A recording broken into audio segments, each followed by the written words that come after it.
Kush and Chemtrails, the world's most dangerous podcast. I came across this video and it was talking about the disturbing history of Coca Cola. Shout out to Magnates Media. That's Magnates. And what they broke down essentially, bro, and I'll play maybe a quick clip of it, but I can tell the people is the United States government had a big part in why Coca-Cola is now one of the biggest brands in the world and has never let go of their like number one spot in the beverage, industry. Because during wartime, World War II, the United States had put like a ban, or not a ban, but a limit on the amount of sugar that companies could use.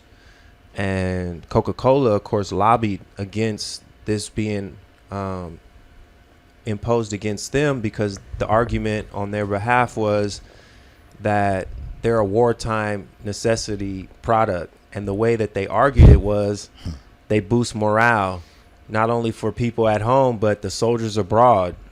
And so they went into the partnership with the government so that the government not only allowed them to skirt the ban, so all their competitors obviously suffered while Coca-Cola was able to flourish during these times.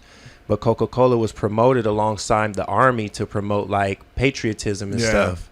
So it's not even like far-fetched, because I think about today how like the NFL and different, corporations will get in alignment with the government to, push that patriotism. The NFL is crazy, bro. But we all know how huge, the NFL for sure, and look how big they are today. And then Coca-Cola, look at fucking Coca-Cola. Because when you think of NFL just like 30 years ago, it wasn't the same machine, bro. Right. It's a motherfucking it's fucking beast unstoppable, right now. Yeah. Whatever it's the biggest in the world. Whatever happened in the last 15 years is unprecedented. Yeah. I've never seen anything. The gambling, it's a few different things, yeah. When they moved to Vegas, I was like, this is wild. It's over, huh? Because my mom always said, I remember growing up, like, they'll never allow professional sports in Vegas because of the gambling. And I'm like, yeah, right, the Raiders will. It's like we're in a time where all the Pandora's boxes were everything. open. Yeah, bro. That's a great point. Maybe it's because when we were young, they opened it, but we didn't know that they could never put it back. So it's just like getting worse and worse and worse, bro. Or we didn't have a reference. Like a cesspool. Or we didn't have a reference maybe to the things like maybe our grandparents, that were alive to see the partnership with Coca-Cola be like, yo, what up? I thought there was some ban on all this shit. How come these fools are allowed? And they're like, man, look how strong they got. This is crazy. It's unprecedented. So they were pretty much subsidized by the government. That's the whole point. So sometimes like people, they are powerful or they are good at what they do, but oftentimes they're put in that position for a reason. So they worked hand in hand. Yeah.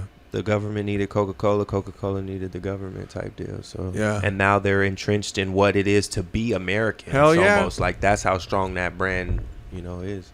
And if you think about it, they're pushing other things too, because who'd they make you fall in love with during Christmas time? Polar bears. Santa Claus. And now they're making you believe that these polar bears are threatened. That was their biggest thing, those fucking polar bears every Christmas. And now polar bears are threatened. So that's pushing the whole fucking weather agenda.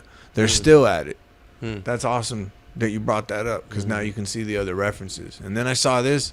I don't know what fucking newspaper I got this from, but you guys could look it up. They used Pepsi and Coca-Cola in India as a pesticide. It says, using Pepsi and Coca-Cola for a pesticide. Why do people still drink this stuff? There's a cool little pic right there. You did it like the commercial too. Right? All right. It says farmers in India have been using Coca-Cola and Pepsi as a cheaper alternative to pesticides. So besides that they're poisonous for our metabolism, they also have another function in other parts of the world. Says the Center for Science and Environment, which is one of the leading voluntary agencies in India, said that soft drinks like Coca-Cola and Pepsi contain unacceptably high levels of pesticide residues. So numerous, farmers use the beverage to eliminate pests because of low cost compared to conventional pesticides. I guess I'd rather them use Coke than Roundup. Right. So it says the CSE in 2003 analyzed samples from 12 soft drink manufacturers and discovered all of them contain residue of 4 toxic pesticides and insecticides. The name of them are chlorpyrifos, malathion, DDT, and lindane. DDT, that's Roundup. According to the study, the level of chlorpyrifos chlorpyrifos was 42 times higher than EEC norms. Malathion residues were 87 times higher, and lindane is 21 times higher. Concentration of these contaminants in Coca-Cola was 45 times higher, and in Pepsi was 37 times higher than the EEC limit.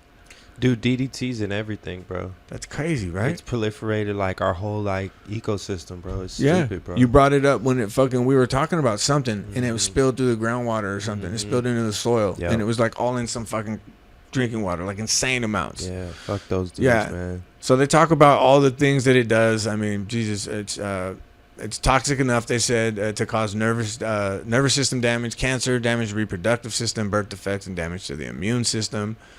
Let me go down here, and I just want to get into this is wild, and I've heard a lot of these, but these are crazy. So here's other practical uses of Coca-Cola and Pepsi. They clean blood stains from your clothes. You can soak pennies in Coke to polish them. You can also use it to descale a kettle. See, I told you men have affinity for penises, because when you said pennies, I read penises. Oh. Soak your penis in Coke? Oh, my God. To polish it? Oh, shit. If you want to clean a toilet, Coke is the right thing for you. It can eliminate grease stains from your clothes and fabrics. To clean oil stains in the garage, you should pour some on the floor, then hose it off. Due to high concentration of acids, it can kill slugs and snails. Sounds like it kills and cleans, bro. Right? Fuck. Soak a sponge or cloth or even aluminum foil in Coke, and you can remove rust and rusty bolts. Pour each of the car battery terminals or with a bit of Coke to clean them. I mean, dude. Well, because Coke's history is crazy, bro. Like on this video that I watched, Coke was initially made like as a remedy, bro. It was a snake oil, bro. Yeah, I used to take Coca Coca-Cola medicine. syrup. They had it at the pharmacy. Yeah. And when you had fucking stomach aches, they had Coca-Cola syrup. And it had the label on it. And I would take it. Flip it at some point. I forgot the reason why, but in the video they break it down. So check out the one I shot it out earlier. Dope. But yeah, they changed it and marketed Coca-Cola to what we know today. But yeah, like he's describing, that shit was like a medicine. Yeah. Red Bull too. Red Bull came from like an Asian country, and then they figured out how to market it to the world.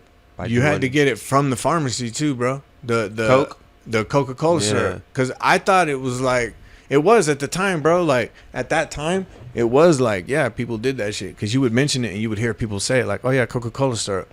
And they would sell it. It came in a white bottle and it had the fucking, the lid, the like, you got to kind of push down. Yeah. And then fucking, it had the fucking, I don't know if they pushed down yet, but it was one of them twisty lids.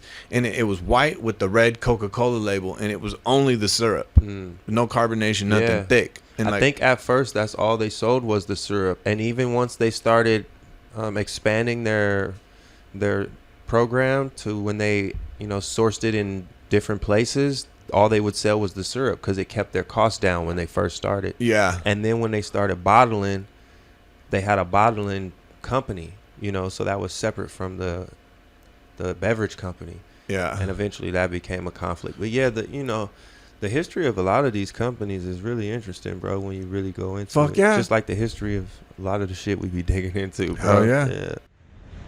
Kush and Chemtrails, the world's most dangerous podcast.